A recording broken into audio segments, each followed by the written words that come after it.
Au fil des années, Canal+ a su se faire une solide réputation concernant les créations originales de son catalogue, notamment en matière de fiction.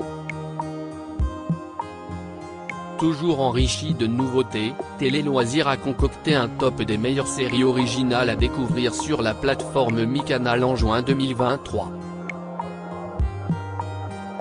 En ayant accès à la plateforme de streaming à la demande de la chaîne Canal+, MyCanal, vous pouvez choisir quel programme regarder, où vous le voulez, et surtout quand vous le voulez. Cinéma, documentaires, séries. La programmation est large, mais il n'est pas toujours aisé de s'y retrouver, bien que certains programmes se détachent dans le top MyCanal. Qui ne cesse pas retrouver un beau jour à passer plus de 30 minutes sans exagérer, dans les méandres du catalogue d'une plateforme de streaming avant de faire un choix. Quelle perte de temps! Avec son accord avec Apple TV+, Canal+ propose désormais encore plus de séries avec les nombreuses productions originales de qualité de la plateforme à la pomme comme The Morning Show, Ted Lasso, For All Mankind ou encore la série The Crowded Room avec Tom Holland. Afin de vous faciliter la vie, Télé Loisirs vous propose plusieurs tops, dont son top 20 des meilleures séries originales de Canal+ à découvrir sur la plateforme. Quelles sont les meilleures séries à voir sur Canal+ et MyCanal? Depuis de nombreuses années déjà, Canal+ s'est imposé comme un acteur incontournable en matière de séries françaises, proposant de nombreuses créations originales au fil des années. Certaines sont même devenues cultes comme Engrenage ou Le Bureau des légendes, et leur succès dépasse aujourd'hui nos frontières, avec des diffusions, voire des adaptations, à l'international. Voici les 20 meilleures séries à voir sur Canal+ et MyCanal, selon Télé Loisirs. Et si vous êtes plutôt à la recherche d'un long métrage, voici les meilleurs films à voir sur Canal+.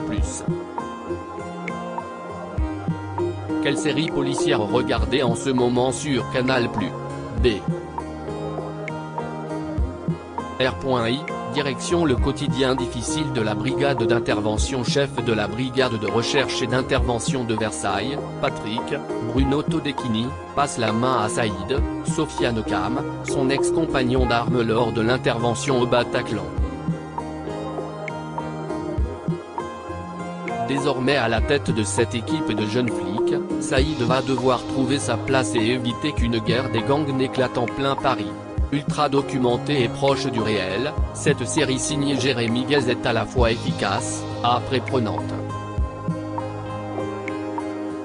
La petite dernière du catalogue de création originale Canal+, série prometteuse qui marche dans les traces de son aîné, Engrenage. The English, Emily Blunt au Far West est l'une des séries les plus récentes de Canal+. En mars et avril, la chaîne diffusait sa création originale The English, qui nous emmène directement au Far West. On y suit Cornelia Locke, une Anglaise qui arrive dans l'Ouest sauvage dans le but de se venger. Elle pense pouvoir enfin oublier ses souffrances en punissant l'homme qu'elle croit responsable de la mort de son fils. Sa rencontre avec Ellie Whip va changer sa perception des choses. Composée de 6 épisodes, la série avec Emily Blunt et Shaskey Spencer n'a pas manqué de faire craquer les internautes. Paris Police 1900 et Paris Police 1905, une série sombre sur une époque méconnue. Attention, cette œuvre foisonnante peut désarçonner mais son sujet et son propos sont fascinants. 1899, la République est au bord de l'explosion, prise en étau entre les ligues nationalistes et antisémites et la menace anarchiste. Le cadavre d'une inconnue retrouvée dans la Seine va propulser un jeune inspecteur ambitieux au cœur d'une enquête criminelle qui révélera un lourd secret d'État. Source d'une étonnante richesse sur une époque que l'on connaît peu et que l'on idéalise trop souvent, Paris Police 1900 est une série qui pousse ses spectateurs à s'interroger, à se questionner sur notre société actuelle. qui est le cas également avec la deuxième salve, intitulée Paris Police 1905, qui propose une toute nouvelle enquête et continue de mêler figures historiques et fiction. Si vous voulez en découvrir plus sur la série, plongez dans les coulisses avec ce format inédit réalisé par Télé Loisirs, à retrouver en cliquant ici. Django, un western moderne avec Mathias Schoenaerts, ce dernier né côté série originale mi-canal. Django revient sur l'histoire du personnage connu des fans de western, en lui apportant une touche de modernité, tout en respectant tous les codes du genre.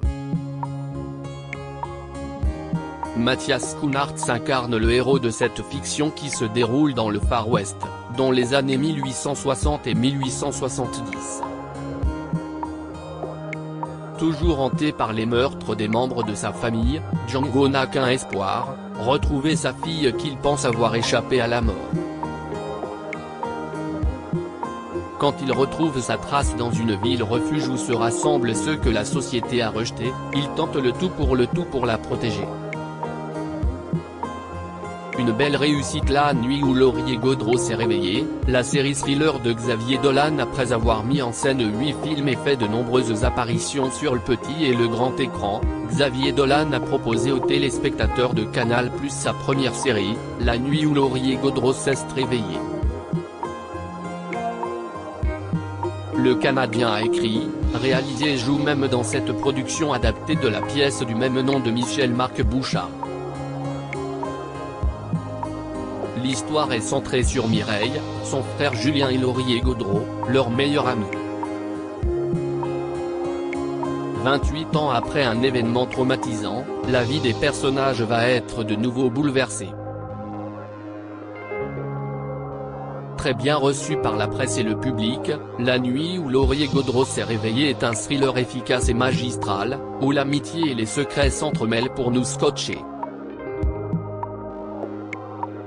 Baron Noir, Kad Merad en homme politique véreuse. Assez rares sont les fictions politiques en France. Des années après Les Hommes de l'ombre, Baron Noir propose une visite des méandres de campagne électorale aux côtés de Philippe Ricoeur, interprété avec conviction par Kad Merad. Elle décrypte l'épopée politique et judiciaire de ce député maire du Nord, porté par une irrépressible soif de revanche sociale. Lors de l'entre-deux tours des élections présidentielles, il voit son avenir politique s'effondrer lorsque son mentor, le candidat de gauche, le sacrifie pour sauver son élection. Pour raconter les coulisses, les manipulations, les coups bas, et les victoires, vous retrouverez aussi des acteurs comme Anna Mouglali, Hugo Becker, François Morel ou encore Pascal Elbé. Et même si vous n'avez pas d'appétence particulière pour la politique, tentez l'aventure car les intrigues sont diablement bien menées. Toujours en se demandant si la fiction dépasse ou non la réalité. Versailles, du costume, du décor et un scénario flamboyant. En 1667, Louis XIV a 28 ans et est loin d'être le roi Soleil qui s'est imposé dans les livres d'histoire. Traumatisé par la Fronde et la rébellion des nobles, encore jeune et empli de doutes, comment peut-il s'imposer et régner pour de bon ? À Versailles, qui n'est alors que le pavillon de chasse de son père où il aime séjourner, Louis a soudain la vision d'un palais qui serait le centre de son royaume, avec une cour qui lui serait complètement soumise. Très esthétique, la création de Canal+ est aussi très moderne et rock'n'roll. Centré sur la relation entre Louis XIV et son frère Philippe d'Orléans, surnommé Monsieur, joué respectivement par Georges Bladin et Alexander Vleios, Versailles est une grande série épique totalement éblouissante. Le Bureau des légendes, une immense série totalement attrayante sur les agents secrets. Elle est probablement la création originale de la chaîne cryptée à avoir largement été plébiscitée par les critiques et le public. En France, mais même au-delà, recevant des retours très positifs de nombreux pays étrangers. Aux États-Unis notamment. Le Bureau des légendes suit des agents clandestins qui, pour le compte du BDL, un département au sein de la Direction générale de la sécurité extérieure, ont pour mission de repérer les personnes susceptibles d'être recrutées comme source de renseignement. Guillaume de Bailly, alias Malotru, revient d'une mission clandestine de 6 années en Syrie, mais il ne cesse pas complètement séparé de sa fausse identité et commence alors un dangereux double jeu. Avec son casting à 3 étoiles, Mathieu Kassovitz, Jean-Pierre Daroussin, Léa Drucker, Sarah Giraudot etc. Et le formidable jeu de ses acteurs, sa maîtrise du sujet, sa réalisation captivante. Le Bureau des légendes s'inscrit déjà dans l'histoire du petit écran. Hippocrate, une plongée fascinante, angoissante et passionnante dans le quotidien de l'hôpital français Alison, Alice Belaïdi, Chloé, Louise Bourgoin, Hugo, Zachary Chasserio, et Arbin, Karim Leclou, sont internes dans un hôpital public situé en périphérie parisienne. Ensemble, ils vont devoir gérer les malades et faire face au manque de moyens de toute une institution. Avec cette fiction, le réalisateur Thomas Lilti a choisi d'ancrer sa fiction dans le social, l'humain et le politique. La réalité du milieu hospitalier français y est décrite sans phare, allant parfois même jusqu'à inquiéter le téléspectateur pour sa propre santé. Les 4 acteurs principaux de la série forment à l'écran une équipe convaincante, aussi crédible que soudée.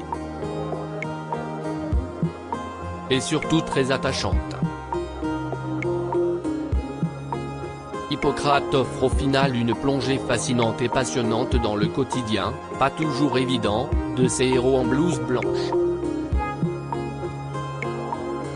Un véritable coup de cœur. Les Revenants, un mystère intrigant et fantastique qui fascine. Dans une petite ville de montagne, plusieurs personnes totalement désorientées, d'âge et de milieux différents, cherchent à rentrer chez elles. Le problème ? Elles sont mortes depuis plusieurs années. Mais comment vont-elles pouvoir reprendre une place qui n'existe plus ? Si la deuxième saison est bien moins bonne que la première, la série Les Revenants vaut clairement le coup d'œil. Avec cette création française, le genre du fantastique a retrouvé des couleurs. La mise en scène et la réalisation sont épurées, le casting formidable, Clotilde M, Anne Consigny, Frédéric Pierrot, Céline Salette, Anna Girardot, Guillaume Gouix etc. Bref, si les atmosphères étranges ne vous font pas peur, n'hésitez plus. Engrenage, une série réaliste sur le système judiciaire lancée en 2005, la série Engrenage a réussi ce que beaucoup d'autres fictions françaises n'ont pas fait, cartonner dans le monde. Il faut dire que tous les éléments sont réunis pour en faire un succès. Forte de 8 saisons, elle décrit la vie du palais de justice de Paris à travers plusieurs personnages clés tels qu'un juge d'instruction, un capitaine de police ou encore une avocate. Souvent applaudi pour son réalisme, Engrenage peut aussi compter sur un casting 4 étoiles, de Caroline Proust à Thierry Godard en passant par Grégory Fitoussi et Audrey Fleurot. On ne se lasse pas de voir ces épisodes addictifs. Ovnies, drôle, original et décalé. Voilà la série française sur les aliens que l'on attendait. La nouvelle création originale de la chaîne cryptée est une comédie déjantée et nostalgique sur les phénomènes paranormaux.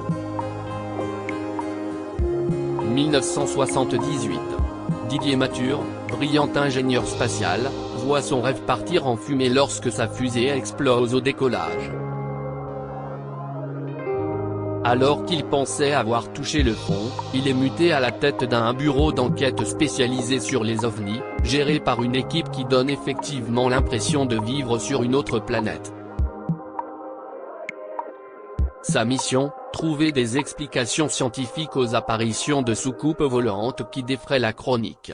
Cette fiction singulière, charmante, décalée, inventive et très drôle offre un point de vue d'une grande tendresse sur ses personnages, appelant à réfléchir sur le petit et l'infiniment grand.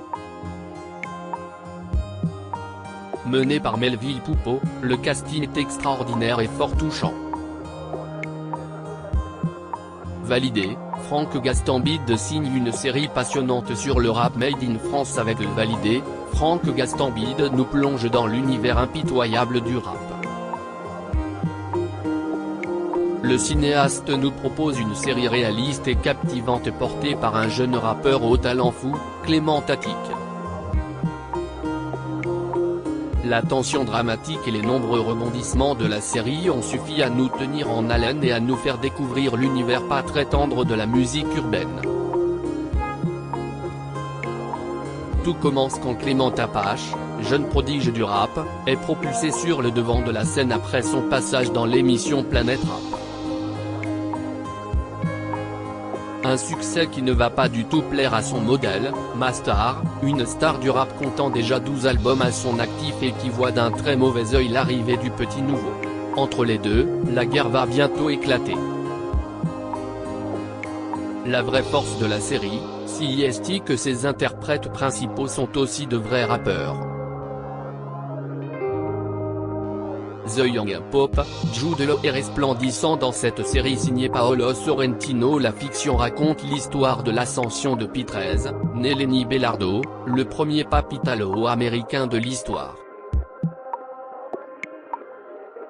Cet homme au pouvoir immense est doté d'une personnalité complexe et contradictoire. Figure énigmatique, jusqu'à sa foi vacillante, Lenny Belardo est à l'image de la série modelée par le cinéaste Paolo Sorrentino, singulière, déroutante et éclatante de beauté, comme le visage de Jude Law, l'acteur principal, constamment couronné d'un halo de lumière. The Young Pop est une invitation au voyage superbement filmé. Il bénéficie de dialogues acérés, et est parfaitement incarné.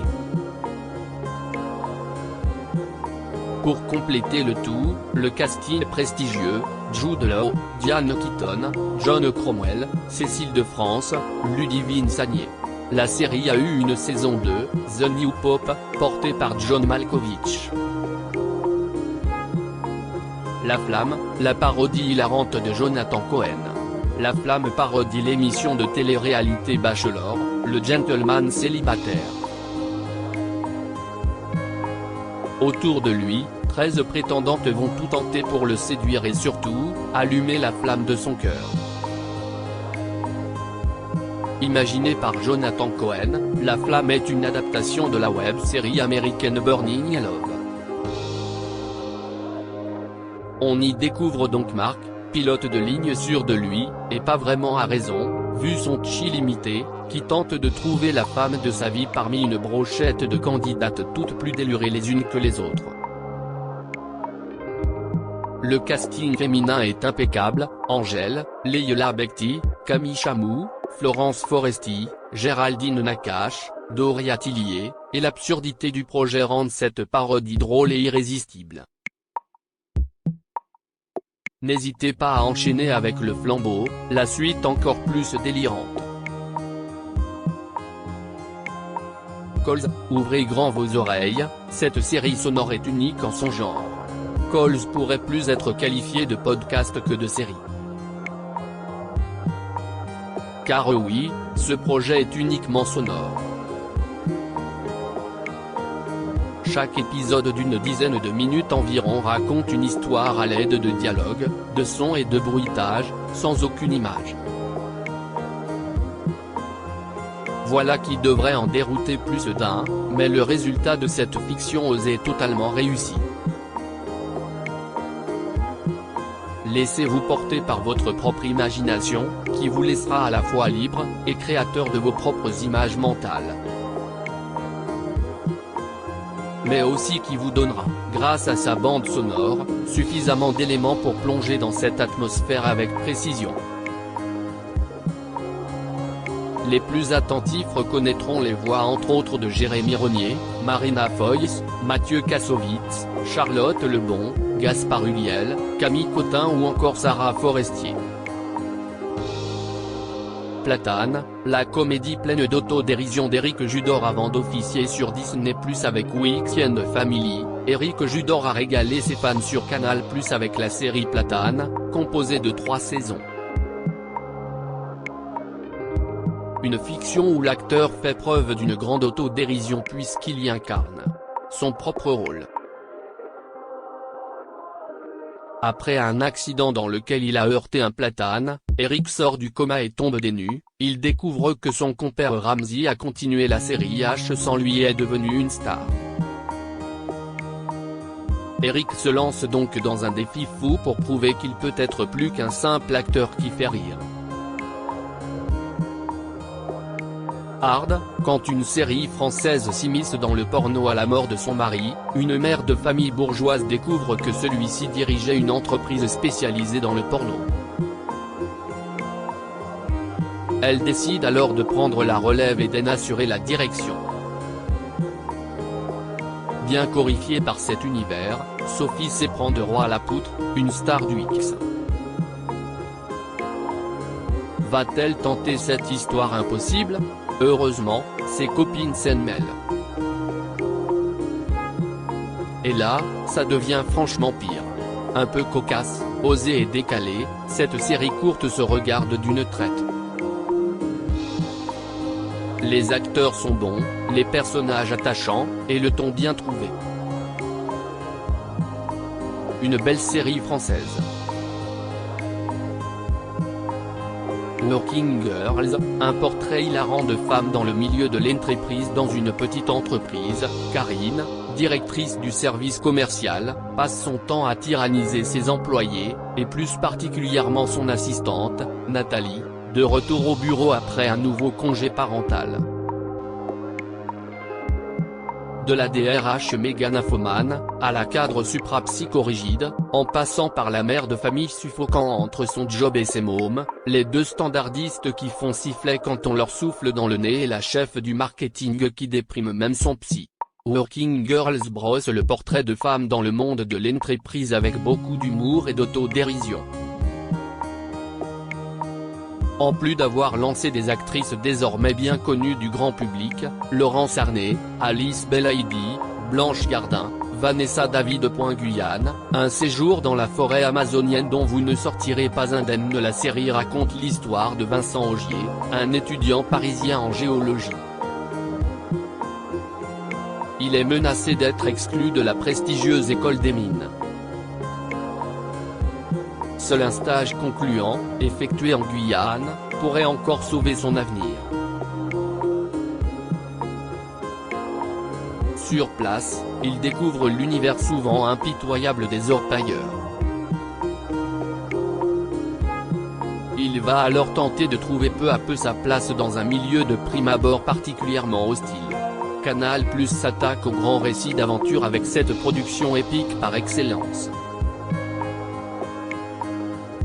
Les images de Guyane sont dépaysantes à souhait, totalement splendides et les acteurs du projet, Mathieu Spinozzi, Olivier Rabourdin, Flora Bonfanti, Anne Suarez, particulièrement inspirés. La réalisation se révèle particulièrement léchée et permet donc aux téléspectateurs de ressentir la moiteur de la jungle et de sentir le danger de la forêt amazonienne.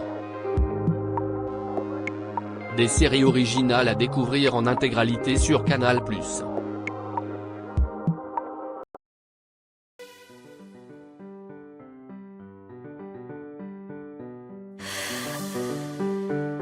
The